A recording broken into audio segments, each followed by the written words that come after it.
Hello and welcome to Power and Perspective. I am April. This is Aaron. So disappointing. I was gonna point up. You should. You I should. was literally like, this is That'd Aaron. make for more fun. I know. And we are here to reframe conversations with empathy and humor because nothing is as funny as cocaine use. You're really wild card tonight. This is gonna be interesting. Whoa. Dude, as hot as Hades, I feel like I've been using something. Oh, it's like it was 85 degrees today outside. For those of you watching elsewhere, be jealous. But also, it's hot. Also, don't snort magma. It doesn't work. Well, it might work. Yes. I guess it depends on what you're trying to accomplish. I was gonna say what your goal is. Yeah. No judgment here, by the way.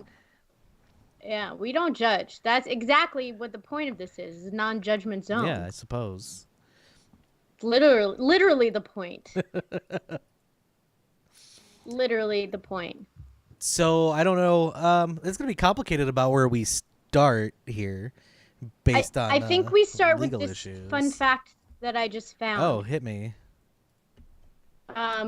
That in Colombia, 1 gram of cocaine is legal for personal use, but sales remains illegal. So it's legal for personal production, or you can gift cocaine. You can't sell it, but you are free to gift it. And you said 1 gram? 1 gram. So that's like, you know how when you have a car wash and you're like, donations accepted. So you're not charging for the car wash. You're just accepting donations for the exchange of a car wash. Well, but as soon as you do 2 car washes, you're breaking the law. Why? We're just a donation. It doesn't have anything to do with the car wash. I could have a box out. You could be donating. Yeah, but then immediately you're in possession of more than 1 gram. I mean, unless you're taking fractions of 1 gram as donations. Well, oh, true. But but I could just be like, I have 1 gram right now. You just empty the box after Right. every donation and put it in. You can't make a direct correlation from the car wash to the cocaine. I'm just saying, if I had 1 gram right now, you give a donation. Tomorrow I have another gram. I'm willing to bet Colombian Another law donation. enforcement would disagree with everything you're saying.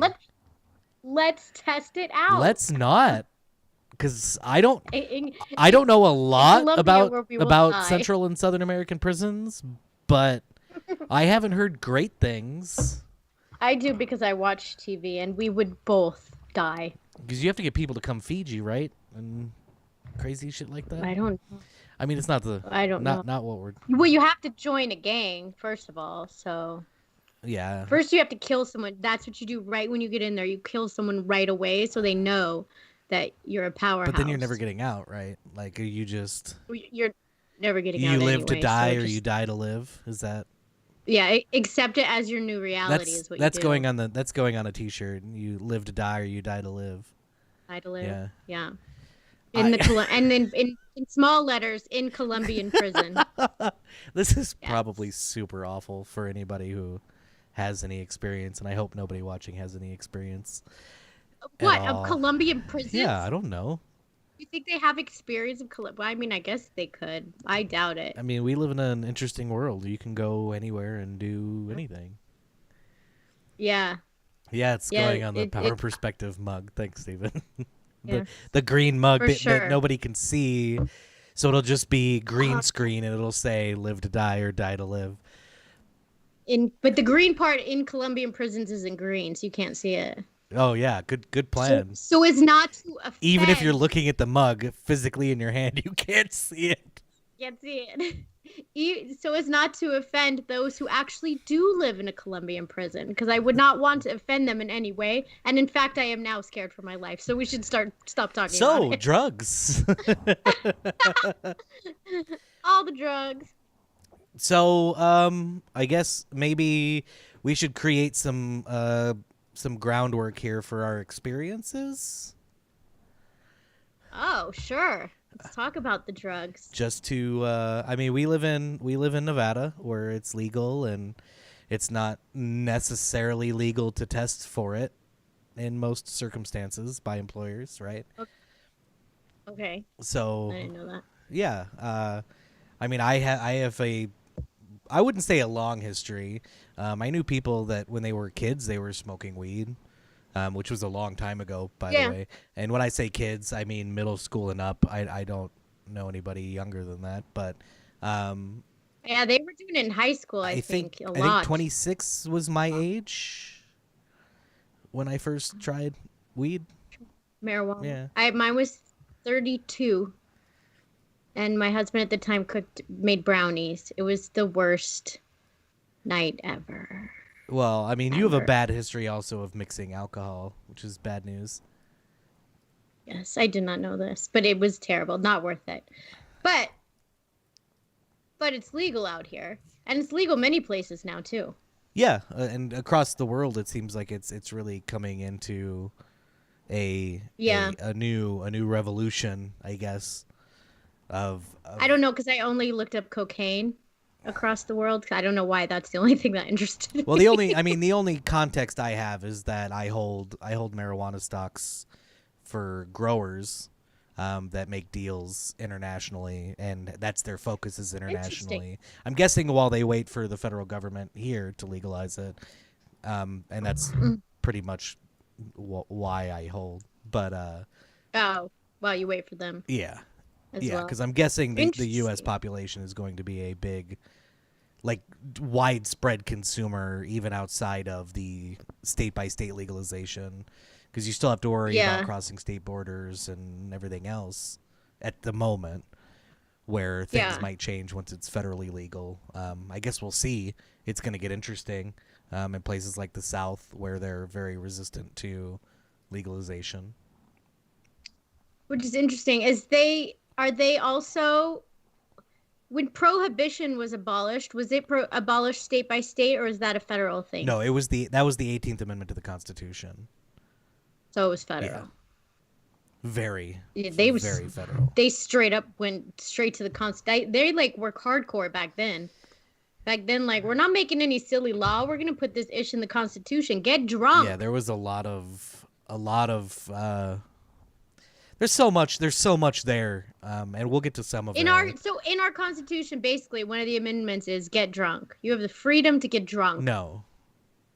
Oh. No, so it's not stated like that? The 18th Amendment to the Constitution instituted prohibition, and it was subsequently repealed.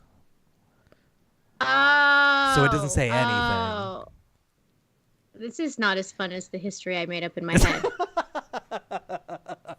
Yeah, it's a void now of your permission, your necessary permission.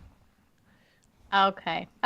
Well, let's mention, in case people don't know, one of the reasons why this came up is because Oregon became the first state to decriminalize hard drugs and also legalize psychedelic mushrooms. So this is like revolutionary. I don't know if that's the right word.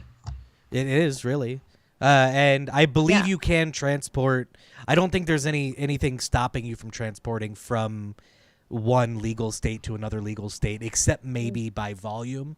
Like if it's something you have to be licensed for, it'll be something you have to be licensed for in state anyway, to address Steven's question about can you legally transport from Nevada to California.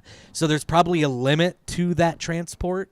I imagine for personal use that it would not be. This is not legal advice for anybody who doesn't already know that. If it's your first day here. But I imagine that's what happens.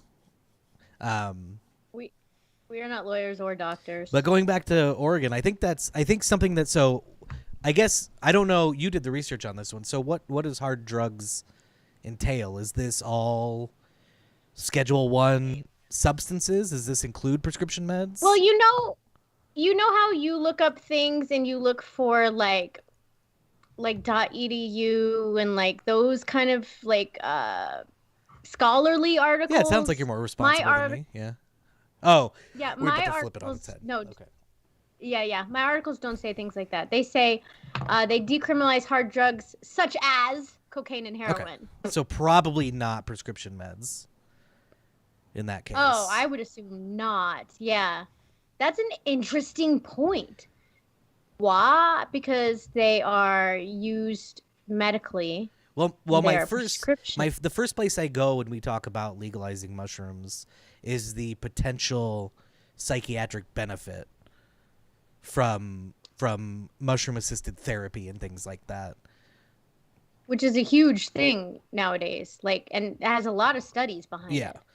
And for good reason. I mean, it's theoretically like the idea of hypnosis is that it breaks you from the emotional things that constrain you and can help you find routes out of whatever it is that you're experiencing, which is, why you go to therapy. So if it helps for things like that, I mean, wouldn't it be beneficial to, and it's to be fair, it's been legal to study. So you can legally buy psychedelic mushroom spores on the internet. Yeah. Psychedelic mushrooms legalization. Oh no. So, but I mean, I spelled all those. Oh no, I didn't. I thought I spelled them right. But I mean, like if you talk about the idea of like spiritual journeys and stuff and more religious kind of sides of other cultures, it's not strange, it's not foreign. Yeah, and it seems like so in like Jamaica, obviously, it's legal. It's legal in the Bahamas, Austria, Brazil. A lot of it, much more legal than cocaine. Well, yeah, but also, I mean, there's the problem, and it's I guess sort of in the same vein as marijuana in that, like, you could just grow it. There's no processing involved. Whether that's relevant or not. Yeah. I think it's relevant. It's a natural thing that. Well, because the coca plant, like you were talking about Colombia, I mean, that's something you can grow and you can possess plants. And people chew on their leaves and tea. Yeah. And I don't know what the effects of that are. I have no idea. I'm curious. Now I'm curious. Yeah. This is what people worry about when you start legalizing things is people get curious. Yeah. And then there's more opportunity to do it, as in marijuana. When marijuana was legalized, according to very, very good authority on the internet, marijuana use went up, which makes sense, right? That makes sense. Do you think that cocaine use in Oregon will now go up? I don't think that it'll necessarily be more available because it still sits under the prohibition problems. Yeah. and that you still have to go through illicit means to obtain it. Oh yeah. I think if you're watching, you should tell us what you think. Do you think hard drugs should be legal? That's what I want to know. Do you think hard drugs should be legal? So should we talk about the history of legalizing things or the benefits? Well, I have a lot. All of my show notes here are on things around prohibition, and alcohol as an example. But the origins of prohibition and making marijuana illegal and things like that. So yeah, I think. So do you think that marijuana has legitimate medical use? We'll start with marijuana. Yes. But do you think if we look at alcohol, I don't think alcohol has legitimate medical use. You don't think so? And yet it's legal. So there are, and this is coming from the punk rock perspective here. Lots of songs and country songs too about drowning your sorrows in the bottom of a bottle, right? Yeah, but that's not. I don't think that's medical use. Well, I mean, I don't think it's effective. From a psychiatric perspective, if something keeps you from doing harm on yourself, even if it is doing harm on yourself that's not terminal. Do you think alcohol does that? I mean, from a personal perspective, yeah, I think it does. Yeah? Huh. Anyways, what was the question? That was it. We're talking about the benefits. We're talking about the benefits? Yeah. Oh, but I think the difference between alcohol, too, and marijuana, and probably even psychedelic mushrooms, is like a bunch of people drunk, I feel like are a threat. They can get violent, tears, lots and lots of tears. Yeah. Things like that. Whereas a bunch of high people probably aren't moving off the couch.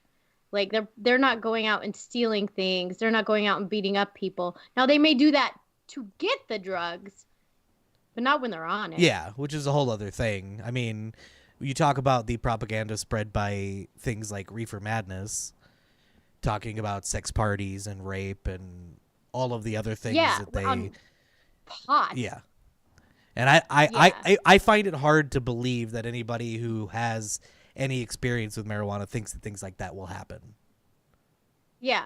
And this is my point is, like, if you are looking at legalization based on the effects on society, like how you could harm someone else, because that's how I look at it.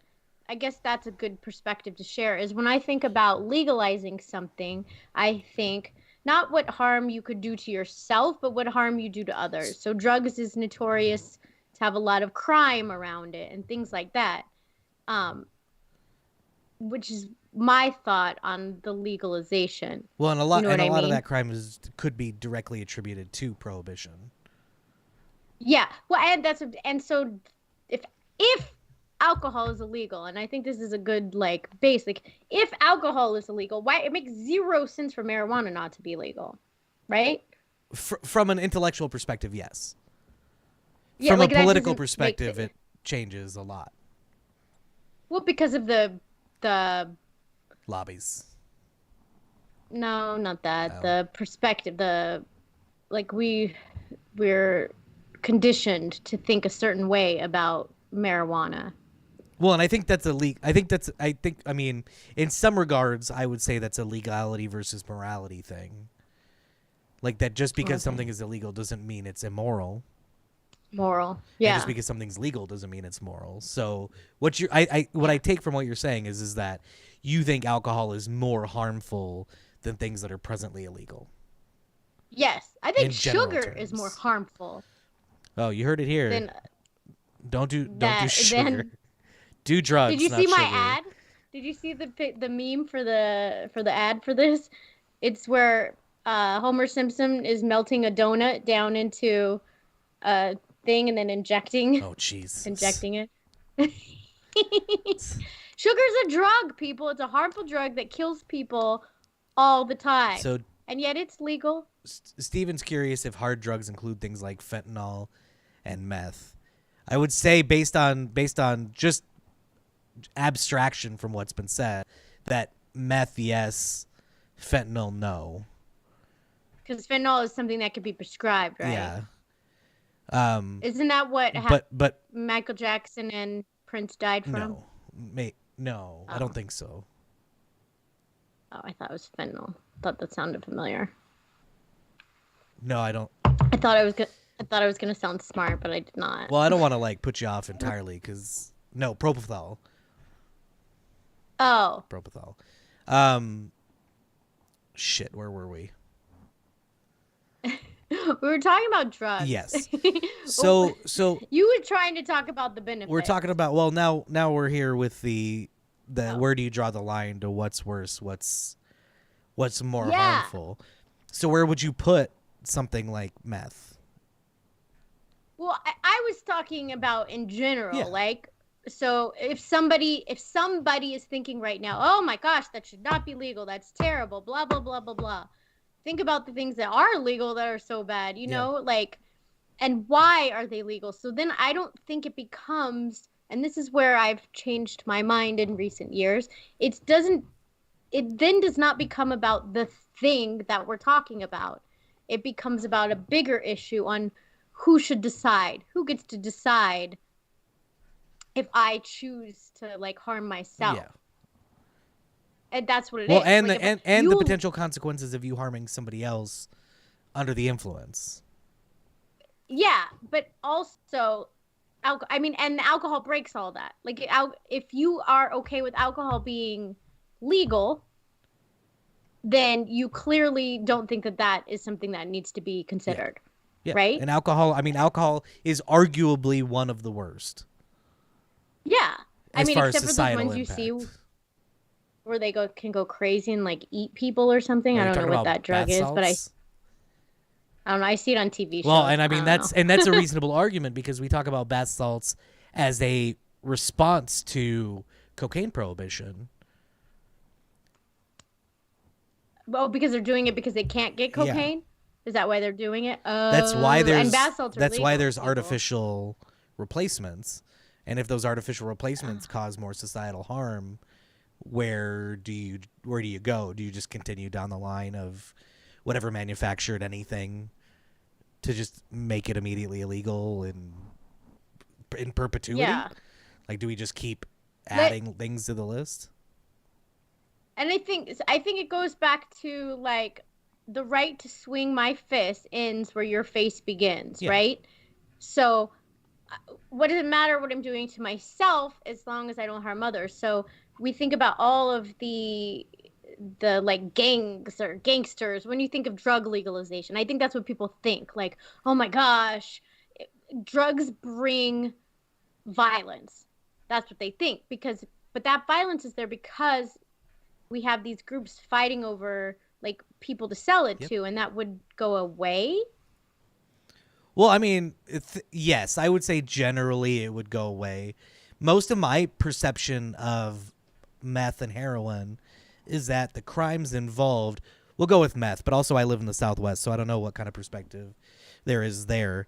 But in the Southwest, it seems like most meth-related crime involves theft. So theoretically, to be able to buy the meth.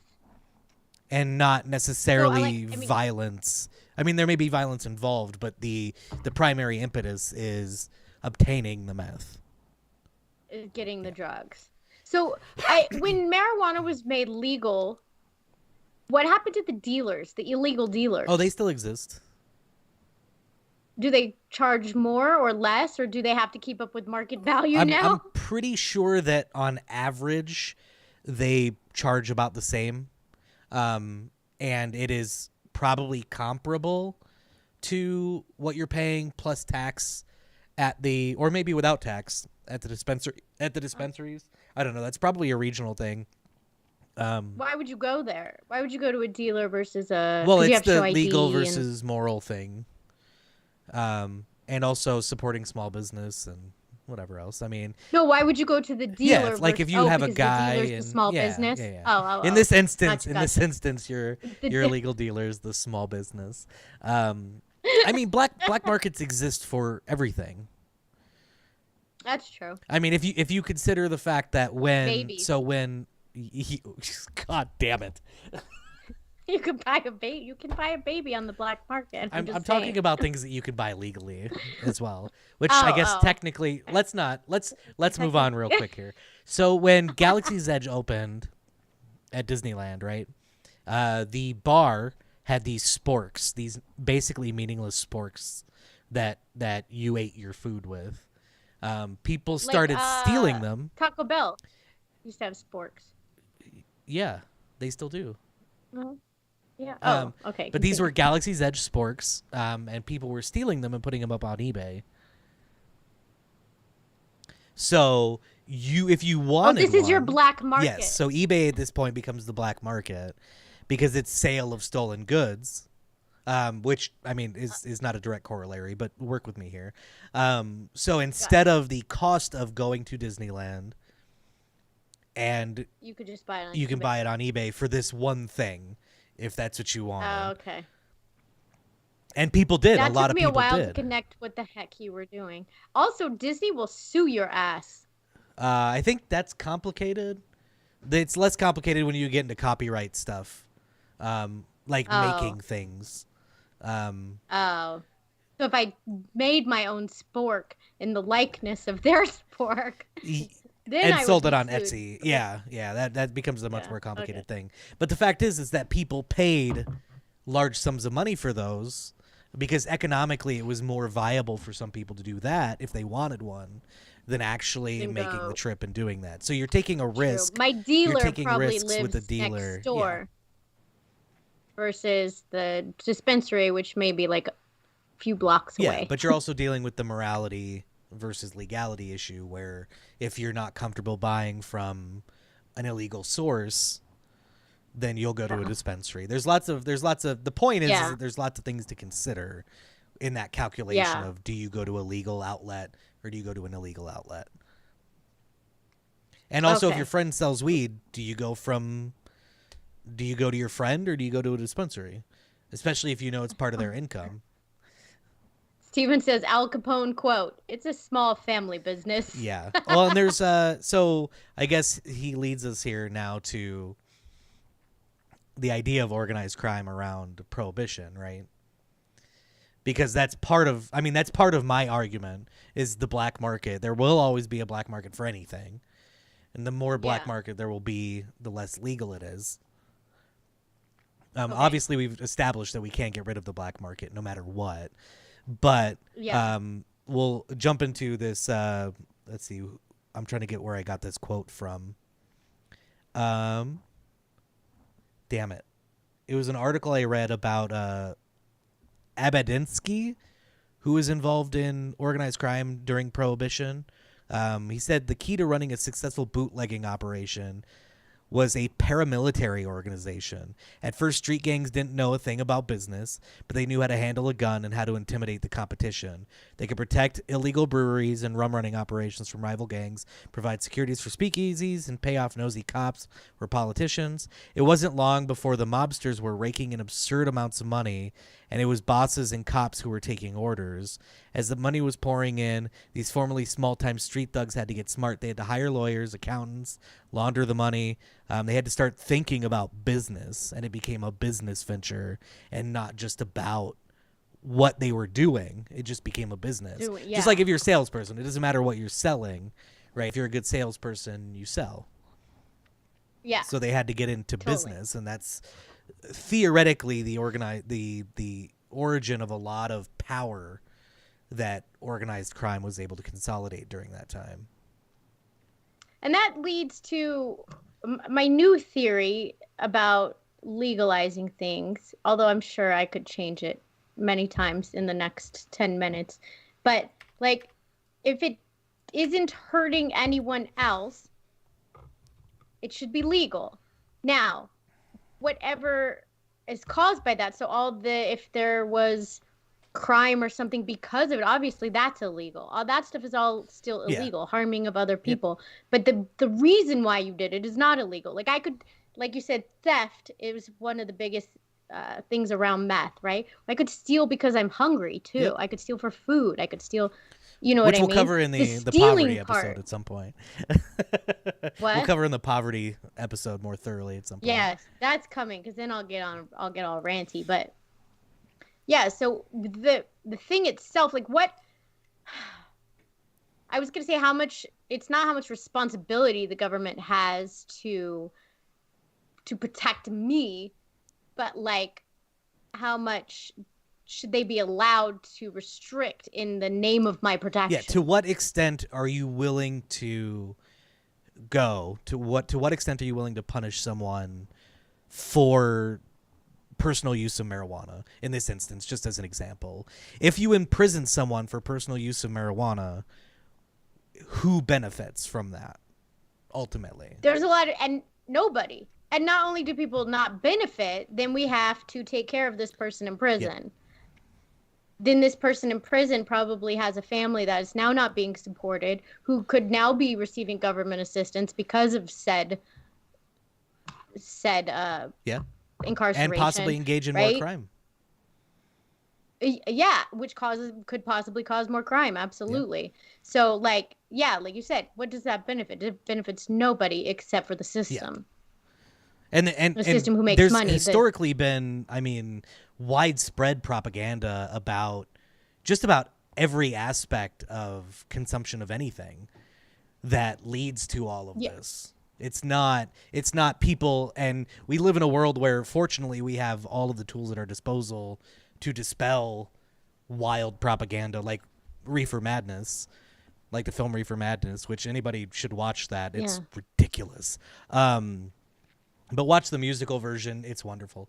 But it's hard to know what if you're engaging in spreading propaganda, it's not a good faith argument from whoever it is that's spreading propaganda. It's basically admitting that we don't have a good argument, so we're going to have to fabricate and sensationalize the results of all of these things. Look at the opposite end of things, like tobacco. Tobacco has never been illegal, right? I don't think here. I wouldn't say here. It's basically been a national commodity since the origin of the country. Extremely harmful personally. Not only that, harmful for others who you are smoking around, like that legitimately, like medically, not just thinking that it is harmful for others around you, and yet still legal. But that's all. I mean, that's all money. But exactly. So the government can't say, "Oh, these are illegal for your protection." Yeah, they have not put themselves in a good position as far as good faith arguments go to a thinking person.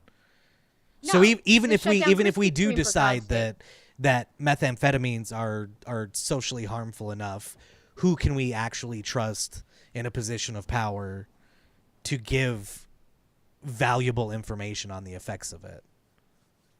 And this last year has shown me that I can trust no one. Literally no one, unless it's right in front of me. Like, I know tobacco is harmful.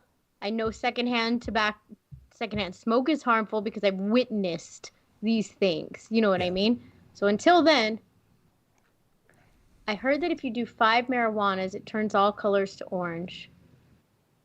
First of all, I would accept that because I love the color orange.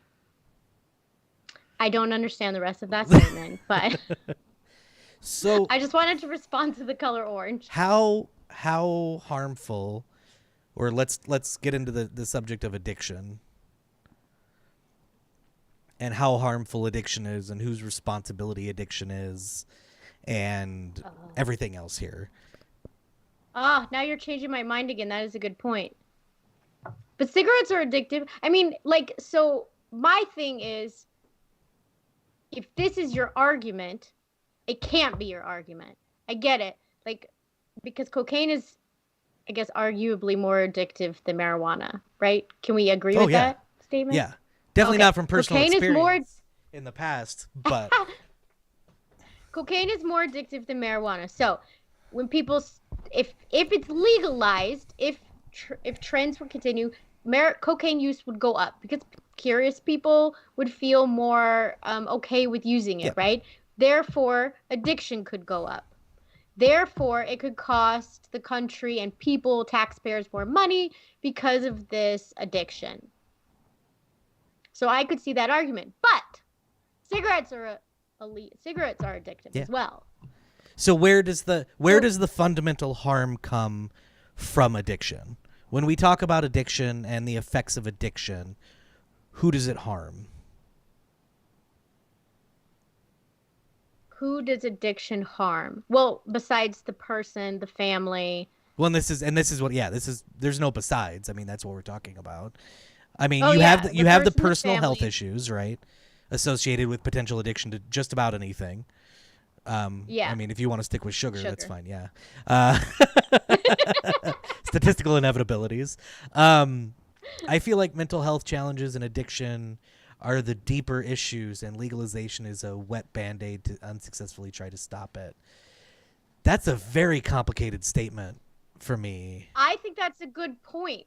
Oh, and legalization is like a wet band. No, I think the opposite of that. I think. Tell me what I think. I'll tell you what I think, and you tell me if I think the same thing. I think that our whole society has mental health issues, and that deep, deep issues that have many effects, not just addiction, but like, I don't know, like broken families, lack of communication, like no soul, things like this, right? That really do need to be addressed. That really almost have nothing to do with legalization. I agree. It would just be one more thing. These people are using things to self-medicate. These people are using things to self-medicate. Now, I guess the argument could be made like using cocaine to self-medicate versus using alcohol to self-medicate is a different scale. So have you ever watched the show Intervention? Where they intervene and stop people from doing drugs? Yeah, it's literally a show about addiction. Yeah, where they have interventions. Yeah. So you have the personal harm part, which is inescapable for addiction, right? How does, like, if you were addicted to something, how does that affect your family potentially? Well, potentially I would stop making an income if I didn't go to work. I just think I wouldn't work. Well, and even if you did work, if you needed to afford your addiction, it would cause more harm. For drugs instead of food or something. So if the cost of drugs was lessened, both in risk and financial, would addiction be as harmful to communities and families? And Stephen said tax hikes to pay for treating addicts that the government is now enabling. Using the funds from the sales was one of the arguments. Yeah, theoretically. Yeah, we all know what happens. That's the problem with governmental money management, but also not the subject here. Yeah. Well, in theory, you could use the funds from the taxes of the drug to pay for additional addiction resources. Yes. Potentially. But I think, I think Katie was trying to make the opposite point I was, but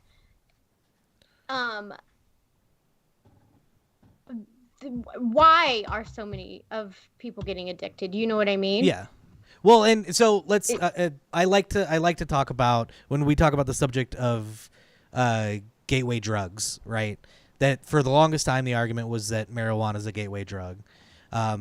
If marijuana is a gateway drug, anything's a gateway drug, and it becomes an unreasonable argument. But really, and to Katrina's point here, what the gateway drug is trauma. Yes. 100%. Something that every time. Something that in America we want to ignore. Yeah. And that's what I was kind of looking at it like as the Band-Aid. Like the addiction is the Band-Aid. The addiction is the Band-Aid that we want to address. We want to address these drugs and this and that, but we don't want to address why it all started. Yeah.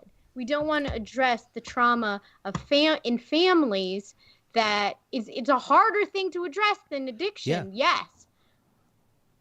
But imagine if you did. Well, like, imagine. And the idea of an intervention in the traditional sense is that it is the family intervening, and that's where that has to start. Because if somebody tells you you can't do something because it's illegal, that's not helpful to the addiction. No, exactly. It's not gonna elicit the proper response to curb the addiction. And if you tell me it's legal and I go out and do it and become addicted to it, it is probably not because I was a healthy whole person. Yeah. You know what I mean? Like, and Spencer makes a good point too. Again, alcohol addiction can just as easily ruin lives and families, and does. Not just as easily. It does. And because it's so socially accepted. Like, so if you have an argument, if you have an argument against any other drug being legal, then you have to not think alcohol should be legal, right? Yeah.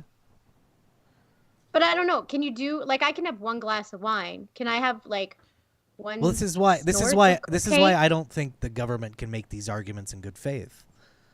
In any way, like, regardless of if it should be illegal, if it's harmful, I don't think the government has put itself in a position to make any arguments about addiction or drugs in good faith.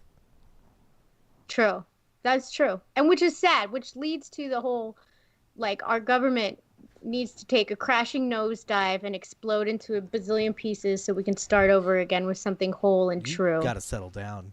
There could be a different talking about me being listened to. All I do is claim to be an anarchist. I don't. That's a whole other thing. Well, and it's communities, and it's something that we're not going to get away from, because and this may not be a uniquely American thing. I really don't know, but at least here I'll just expose my bias. I live in Nevada. Community is not a huge thing in Nevada. It's largely a transient city, and there's not a lot of people here. Don't talk to their neighbors. Nobody. I mean, none of it. There are caveats, of course, but generally speaking, these are things that don't happen.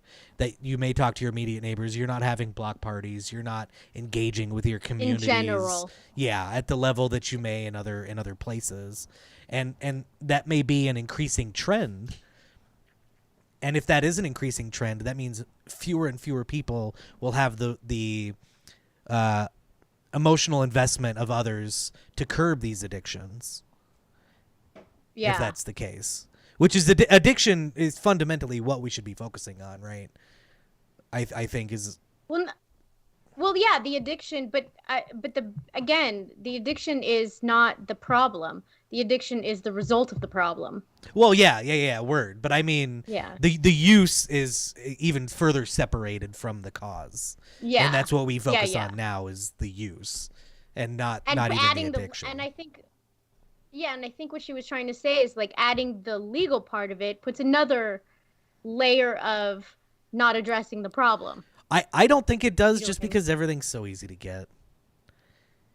Well, no, I mean, just making it, having to have this discussion, whether it should be legal or illegal or blah, blah, blah, or let's make laws to legalize it, is like adding another part of the discussion that doesn't have to do with the distraction. The issue.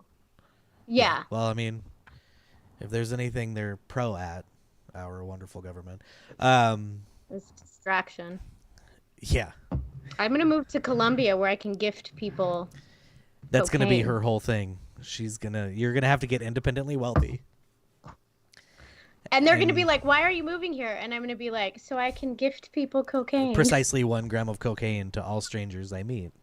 Except you can't carry more than 1 gram, so you're going to have to do constant runs back and forth. That's going to be really complicated. You're going to live a very complicated life in Colombia. But that's like exercise. I feel like there's a lot of like walking there anyway. Like people walk a lot there. I feel like. I don't know if that's true. So going back to her point about all of this and what we're talking about as far as legalization goes, hold on. I'm not saying all drugs should be legal, but if someone is struggling with mental health challenges and self-medicating, it's not much of a deterrent. Yeah, and I'm here saying all drugs should be legal, so we can split the difference there. Would you say even prescription drugs? Yeah, absolutely. Yeah, but because also I think that we would probably need fewer prescription drugs if the market as a whole had better access and more research to study and break down things. So and if we dealt with the issues at hand and not just throw drugs at it. Just a thought. Yeah. So there's an ADD thing I want to get to at some point.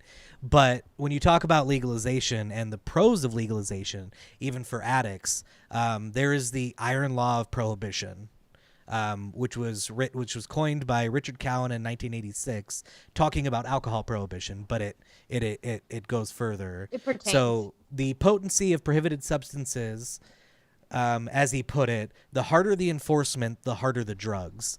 There's a whole lot to read on this. I definitely recommend getting in or reading on the iron law of prohibition if you're curious. But essentially, they make the comparison that as there is more enforcement, the cost of use goes up. Even if it's not like what you're paying out, the cost of use goes up. Yeah. So you want to take fewer risks, pay less. So you're going to look for harder drugs or harder versions of the drug. If we talk about alcohol, during Prohibition, beer almost completely disappeared. Yeah, it was all like spirits, hard and stuff. spirits ran rampant, and that was the premise behind this whole thing. And there's a lot of maths. Is there an audiobook? I'm sure there probably or a movie or a musical. There something probably are, but the idea is that that any extra costs are going to be at a fixed point per unit. So it's just like tax, or not taxes, but like shipping. So if you had to pay $1 shipping for a 6-pack of beer versus a 6-pack of liquor, you're saving money buying the liquor. And it just expands as you go through the idea.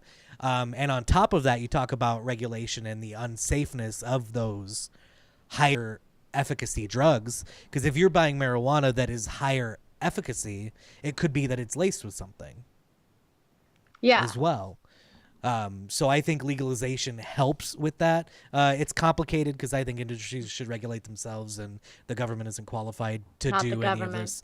But that's neither here nor there. The fact remains that if it's regulated at all, there will be certain guarantees as far as safety. Yeah, which I think is good. Yeah. Yeah. Steven says, would you make a law to legalize it or remove a law that makes it illegal? Which is a good point, because that's what that whole prohibition thing was about. Remove laws. Remove laws. It doesn't even matter what the question is. Yeah. Aaron's all about removing the laws. I'm starting to agree. And this last year, it's shown me even more that really the people whose benefit are they, whose interests are they protecting? Yeah. Themselves, the top 3%. Yeah. So any argument you take from the government and give to me, I'm like, okay, so like nothing is credible anymore. Nothing.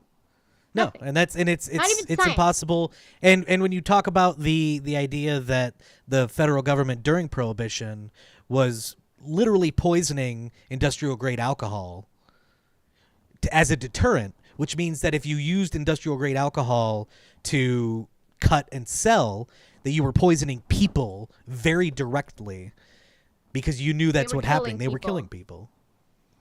Yeah. And that was, and I'm not a USA Today guy, whatever, but that was where I did my fact checking, was with the USA Today.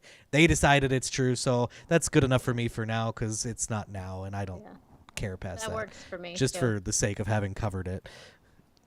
Well, look at tobacco. Like, they not only condoned it, they endorsed it. Like this is a good thing. Well, our country was built on it. I mean. Yeah. And it's because, same thing with I know this is not the exact same, but where the beef industry can make laws in our country. Well, word. No, I'm not. If you had just flowed into it, I wouldn't have laughed. But no, there is harm in the in our lobbying system. I mean, it's just like I rant all the time about Budweiser being the #1 contributor and longest contributor to the the CPD, the Commission on Presidential Debates, and that the Commission on Presidential Debates has questionable ethics as far as diversity of ideas, and it's run by former staffers from the Republican Democrat parties. And surprisingly, nobody makes the cut as to getting in. And every time somebody does, they up the requirements.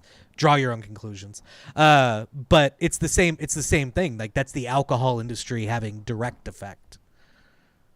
And so has there been, maybe because it's not federally legal, but when it is federally legal, so there'll be marijuana lobbyists? Oh yeah, it's just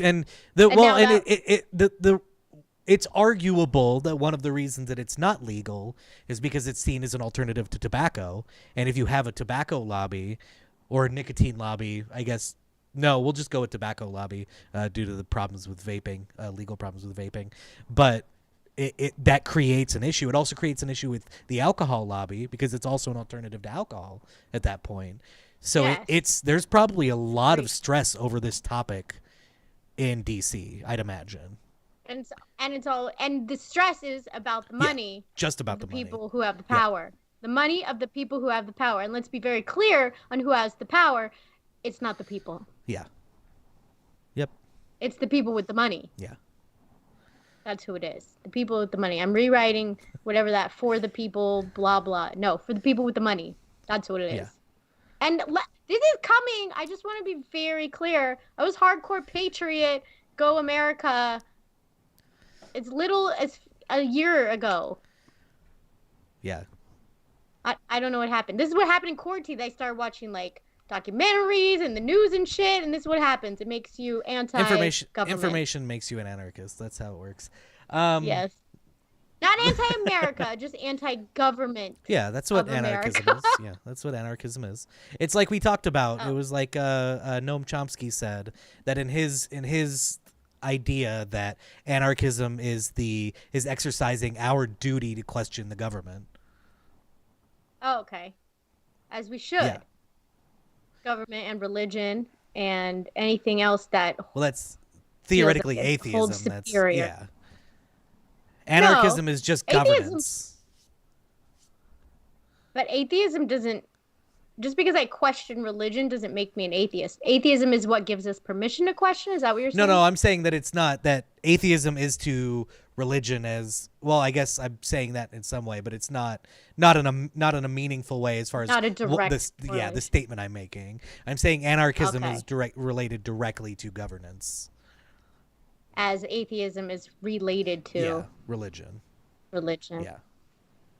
All of a sudden, I don't want to be an anarchist. It's all about decentralization and communities and connections between people and things of that nature. But that's a whole other topic.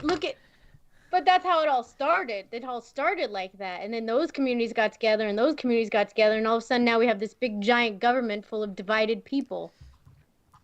How do you feel about a 12-year-old being able to buy cocaine by themselves from the drugstore? Well, I mean, it already is. So and yeah, I mean, there's always going to be that. There has to be the I mean, he makes a good point. Should there be age regulation on alcohol and tobacco? Oh, even? Probably. I mean, that. Well, See. Well, whose job is it to protect those kids? Yeah. Is it mine or the government? I think at some point, society. Well, I won't say society. I'll say communities.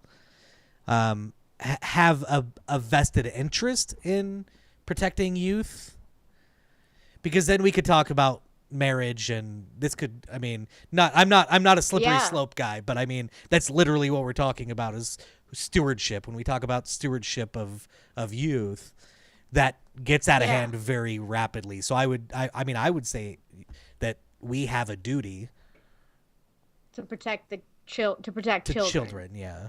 But it's very difficult to even enforce that. If somebody wants their kids to have alcohol, they will have alcohol. Get it. But we don't have to make it legal for them to buy it. And also, I mean, I was just thinking myself as the attendant, like, I shouldn't have to sell it to a child. I guess I wouldn't work in that industry then. Yeah, it's so complicated. Yeah, you make a very good point, that's Steven. where things get very complicated, and we talk about stewardship of youth and putting pedophiles in wood chippers, but that's a whole other thing. Would you support testing, research, or regulations if there was an unbiased, honest entity to do it? I realize this is only possible in a magic fairyland. I would love to live in that magic fairyland because that's exactly what I want to see, and I want to see that, and it exists to some extent around psychedelics and mental health. Well, and you always say the industry themselves should have that regulation, not the government. Correct. But then the industry becomes the government? No, because they're only isolated to that one thing. Yeah, and it's, I mean, that you have people who are experts theoretically competing against each other, creating a standard. So there's no incentive. Yes. I mean, then you possibly get into price fixing stuff and disperse monopolies and things like that. But that's, again, all of this gets out of control very rapidly. And then that's where the government wants to control. Yeah, then that's where the government wants to control those things, and then they get involved. And generally at that point they create the monopolies more than prohibit them. But that's, again, a whole other. It's all about size. Like, the bigger something gets, the more bureaucratic it gets, corrupt. The more corrupt it gets. Yeah. So like, and not necessarily. Monique says the little. Go ahead. The little people can be powerful when they work together, but the more those little people work together, then all of a sudden they become. Well, and I don't think it's about size. Fundamentally, I think it's about concentration. In an area? No, just like the concentration of power. So, gotcha. We'll probably get into this at some point, but I'll just gloss over it vaguely. That we as individuals have a certain amount of power. Some of that we relinquish to government, and some of that to local government, some of that to state government, some of that to the federal government.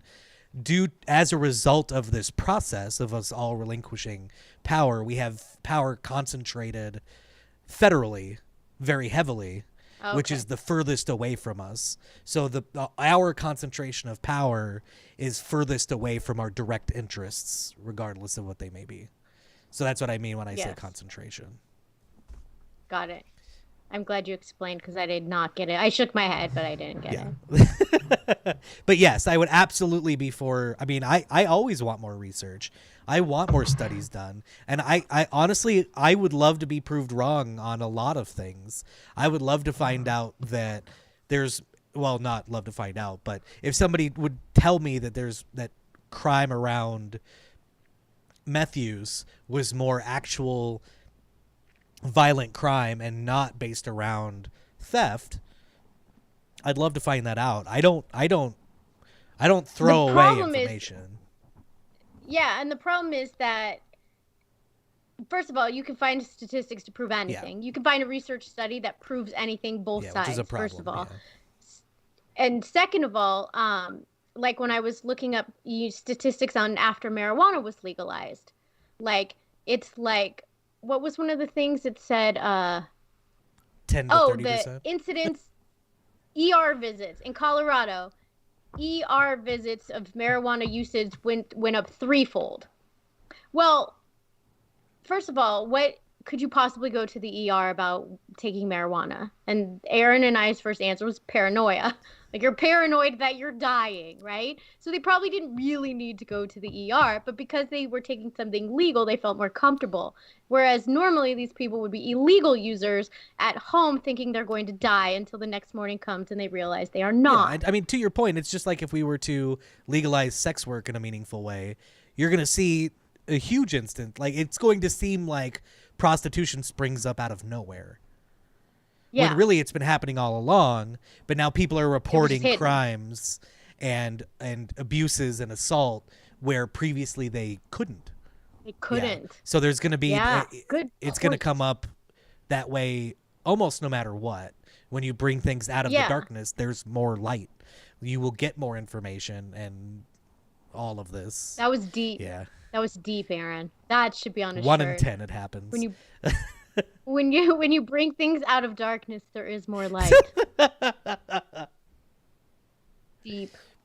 So it's, deep. I mean, not too deep because there's a lot but of it's, light. I mean, and it's, that's why it's important to be separated, like intellectually separated from all of this, so that you can analyze what you're reading and take it and come to your own conclusions about it and not be told what for about it, because I mean, we all understand. I mean, prostitution is the oldest profession, as they say, right? So go ahead.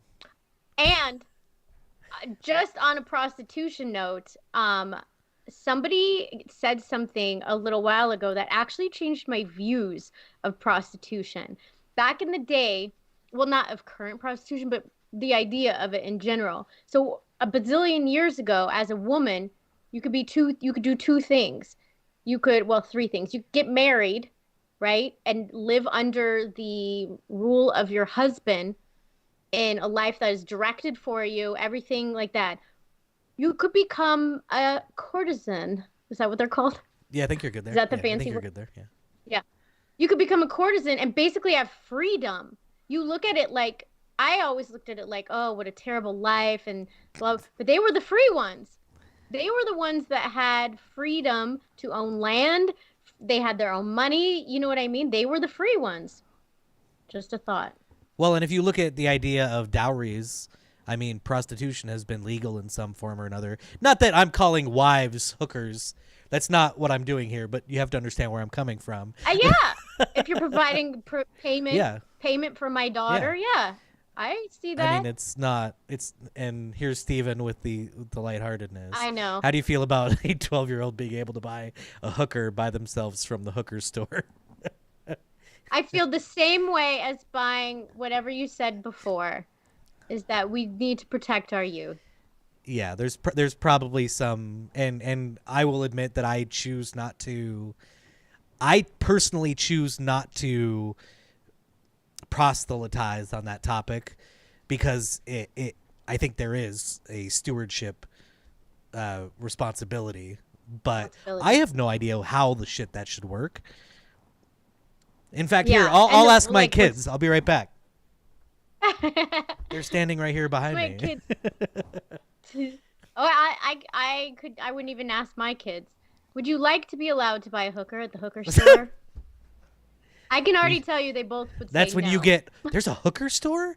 And then you break it, and then you ruin everything. Monique made a good point. Were there studies during the time frame that showed that ER visits of marijuana went up? I'm assuming that study is what she's talking about. Is that opiate prescription overdoses might have gone down?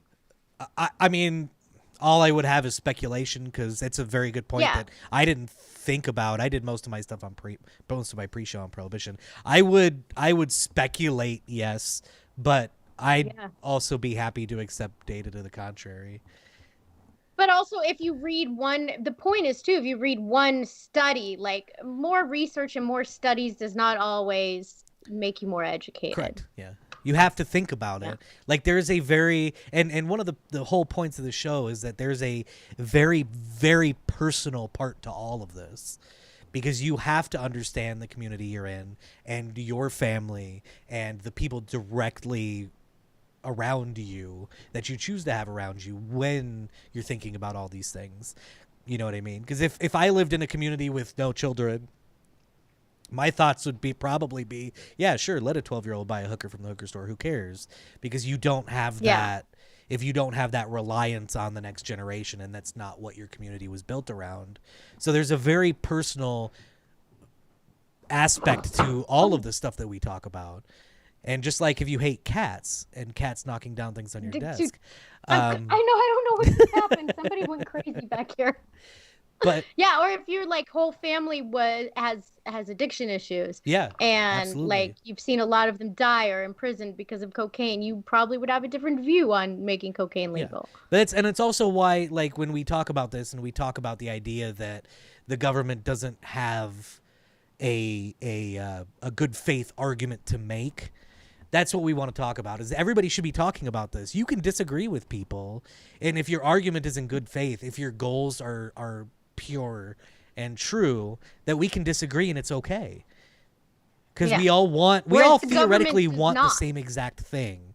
We just have different ideas on how to accomplish it, and there may not actually be a right answer. This is very Common Core, by the way. That is what Common Core is all about. Is there's different ways to get to the same result. I'm not anti-Common Core. I don't know why you lean into me so hard on that. I'm not leaning into you. Oh, this is not about you. Okay. This is about people who may be watching. I mean, there were kids when, and this is going to sound real weird, but there were I was a weirdo in high school, and there were a lot of people in my high school who didn't know how to count. Like, they didn't know they didn't have a fundamental understanding of counting, because if you can count in base 10, you can count in any other base. We're not going to go over 10 because that gets more complicated, but you can count in base 8 because you understand the ideas of incrementation. But I didn't. Even when I went to college is when I learned about different bases. I had no idea because I didn't understand numbers. When it should be a simple, intellectually, like, you may not be able to do it, right off the bat easily, but you should definitely understand how that works. But it literally took me time. But somebody who automatically thinks Common Core is stupid, because they're like, oh, how do you not know that? And I'm like, because I don't understand numbers. Thank you, Binary Steven. I used to have that shirt and get questions about it in school. The frontal lobes of kids' brains responsible for impulse control, executive functioning, decision making is not fully formed until early 20s. I agree. It makes sense to protect them till they. Yeah, but I mean, also, if you're talking about committing crimes and anything like that, there is still the stewardship that the parents have responsibility and stewardship in those situations. So it's across the board. It's full spectrum that the parents have that responsibility of protection and duty there. And I certainly would not make arguments to the contrary. Yeah. I'm not sure what arguments there could be to the contrary, and it gets really complicated. But I don't think that's anything that we should be arguing against as a society, just for the sake of making a black and white statement for the first time. That's what I'm saying. Like, because we disagree with government involvement and at the protection of people, and yet then when we talk about kids, it's like, well, now we've gone too far. Yeah. When it's fully formed, when their brain is fully formed. Yeah. I was gonna say the dot, but that's.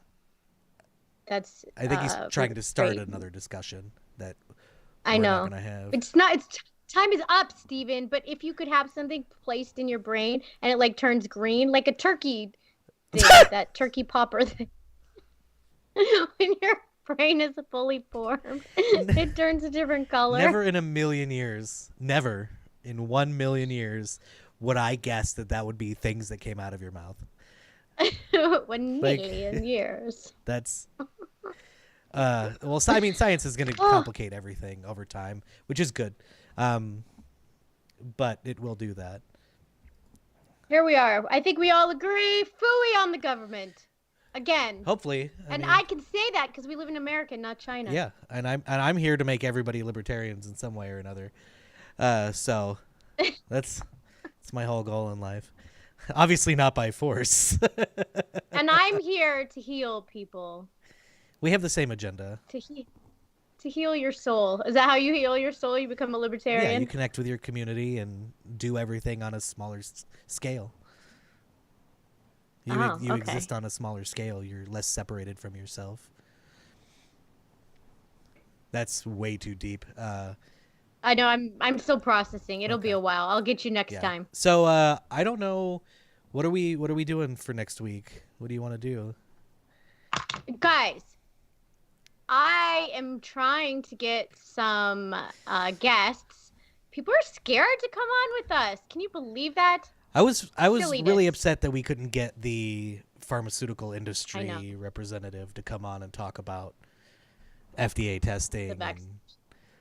Well, I don't even want to. I'm over the vaccine as a whole. It's just FDA approval and stuff. But it's definitely an example of the point where we've gotten, where FDA gets past testing risks and starts testing efficacy and the whole root of that. Oh, and I didn't even get. I think we're back to. What? No, I was just thinking about the ADD example of somebody I knew that when they moved, they lost their prescription, and because it's a controlled ADD meds or controlled substances, that you have to spend extended periods of time unmedicated potentially, which because of the way that the pharmaceutical industry is formed and the way the drugs are scheduled, that it could collapse out of hand potentially. But yeah. There, I said it for the sake of having said it. Don't get me started, Steven. Yeah, Steven's trying to cause issues at the last He's minute. always doing that. You just might not recognize it because he's subversive with his trolling. So I don't know that we're 100% sure on what we're doing next week, but we're going to watch the news and stuff, so that should be fun. Maybe we'll talk about... Even when we are sure, are we really We'll talk about the Suez Canal and the history of the Suez Canal. We don't know what we're doing. Gun control. I like the canal one. Well, I mean, gun control would just basically be a follow-up to this one. Oh, that's true, huh? Sort of, yeah. But in my world, everything's related. We already did it. Yeah, we just did it. Take this whole episode and take the word drugs out and put gun in. Look, we did two episodes or in hookers, one. Or hookers. Hookers. Take hookers. Put it in place of drugs. There you go. But we'll post about that. And in the meantime, please like, share, subscribe. Do all the things on YouTube and Facebook so we can get more people in here with more opinions. Tell us what you want. Yeah, absolutely. If you guys want to hear us talk about or opine on something, even if it's Steven, we'd be happy to hear it. But until then, please keep having meaningful conversations.